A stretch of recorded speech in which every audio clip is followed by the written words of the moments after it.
6, context. So this week, I really wanted to talk about this topic because I have some anxiety or worries surrounding having a podcast where I give advice or talk about things that I've learned in my life, because I never want somebody to take something I say out of context, or I don't want them to apply it to their lives if it's something that's not going to work for them or something that's going to make them have a lesser quality of life. So because I worry about that, I thought I would do an episode where I talk a little bit about this. So I'm just wanting to talk about situations where maybe somebody's given you advice. Maybe it's been me on my podcast, somebody else on their podcast, or your mom or your friend or your dad or your brother or whoever. And it just makes you kind of like bristle. Like maybe it makes you mad or uncomfortable, or your reaction is to be defensive and say, no, that's not what it is. You don't understand my situation. So this might be because they gave you advice without knowing the context of your situation.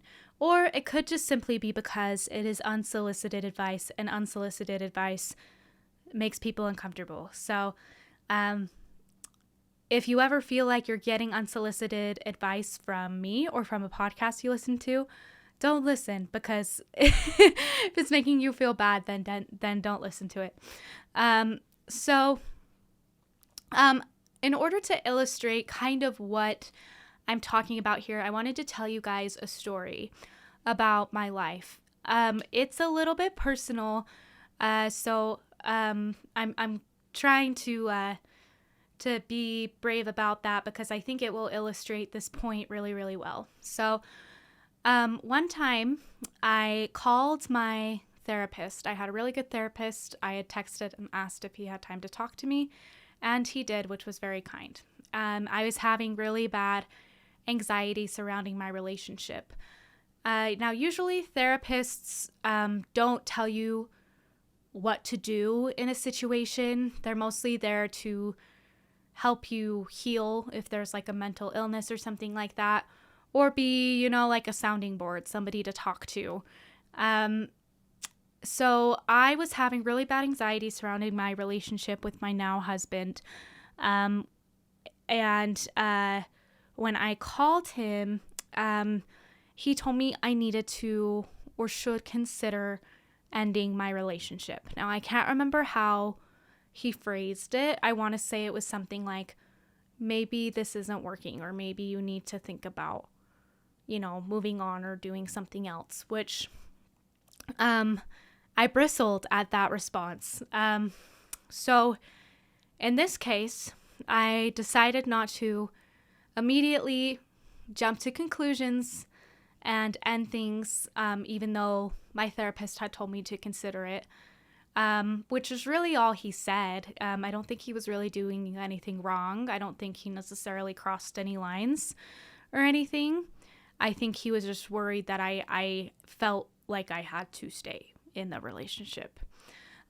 So in that moment, though, I realized he couldn't possibly know what I should do next. Only I could, because I had every piece of context for my situation. So here is some context that I had and he didn't. So I had recently changed anxiety medications, and I think he might have known this, but I don't think he knew how it was affecting me. He also didn't really know about any of the good I had witnessed in my relationship, as I only really approached him with the bad things, as that's what I needed to talk through. He also really didn't know to a full extent all of the toxic things that I had done in my relationship and the hurt I had caused in my relationship. I wasn't really bringing that to the table. I was only bringing to the table where I felt like my now husband was at fault. He also didn't know that as we were talking, my now husband was standing outside of the car I was in a church parking lot, getting rained on, so I could talk to my therapist about my anxiety in private. I kind of had an epiphany in that moment where I realized I had to start making some decisions for myself because I'm the only person who knows me and knows my life.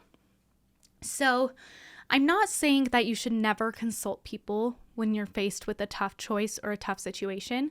And I'm not saying that you should not listen to them. I think it's just important that we get to the point where we're mentally healthy enough to decide for ourselves what we think we should do and what we think is true. So here's some examples of advice that could be potentially taken out of context. So the first one is you should get a college education. I say this all the time.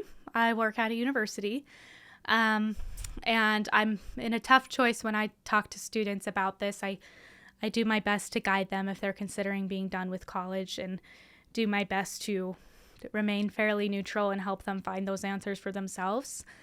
And the question is, should you get a college education? Now, it's a question that only you can answer for yourself. Some things to consider might be, does your field require it? Is it going to get you into more debt than you can afford? Is it going to eventually, pay off in the end? There's a lot of factors to consider, and there is no blanket advice that could apply to every person. The context is very important. Another piece of advice that could be taken out of context is you should always stick it out in your marriage. Divorce can never be an option. I see this pretty frequently, which honestly kind of surprises me. And I think this piece of advice could be a little scary taken out of context. For example, if somebody is in an abusive situation, they might feel too much guilt to leave, feeling like that's something that they should work through. But it may not be something that necessarily can be worked through. So I think it's very important that when it comes to each of our individual marriages and relationships, that we know ourselves and we know our relationship enough to know what is true for us and not necessarily take blanket statements from the internet or from family or anything like that as straight fact. Another one is you should avoid debt at all costs. This is another one that might not necessarily be true. It could be that the debt could make you more money in the long run, or it might be necessary for survival needs or something like that. So it is not something that can necessarily be applied as a blanket statement. Another piece of advice that could be taken out of context is if a family member hurts you, you should cut them off. I feel like we live in an era of self-care and self-preservation, which is awesome. But again, everything can always be taken to an extreme, right? And this statement may be true for some people and may not be true for others. Ultimately, that person would have to weigh the pros and cons and the ramifications of cutting off said family member, and only they can make that decision. You shouldn't get married until you are at least blank. Nobody knows your relationship. Nobody knows you. And maybe they're right. Maybe they're not. Ultimately, you have to be the one to decide. And again, I think it's very important that we do talk to people whose opinions we value. And if, repeatedly you're getting people who are concerned about you in a certain situation, that may be something to listen to and look into and at least figure out. But ultimately, we have to make our own decisions. I think an antidote to spiraling in advice seeking and reassurance seeking is being willing to learn the hard way sometimes. So you might find yourself as like a researcher or somebody who asks people for a million opinions before you take the leap to do something. And I think one way to get yourself out of that rut or push yourself into making a few more decisions and deciding on things is being willing to make some mistakes. As humans, I think we fear regret. And so sometimes we just stew in indecision, or we continue to research or prod or ask until we feel like we found the quote unquote right answer. But if we're willing to be wrong, willing to make some mistakes and go back and try again, then we can learn to make choices, and we can learn to trust ourselves to get ourselves out of situations when it doesn't work. When we find, dang, I don't know if that was the right move, and you can recover and move forward when something ends up not serving you anymore. So all of this being said, I think it's very important to find some trust with yourself, so that you can listen to podcasts like mine, read books, watch reels, watch TikTok or whatever, and be able to discern what are people saying that makes sense for me and what are people saying that doesn't make sense for me. I like to say take what you like, leave what you don't. But it's important that you figure out, what is it that you like? What is it that you don't? So I would encourage you to learn more about yourself and to start trusting yourself a little bit more and your decisions, and trust that if you get it wrong, that you'll be able to come back out of a situation. So this feels like an inception moment, but if anything I said here did not resonate with you, you don't have to keep it.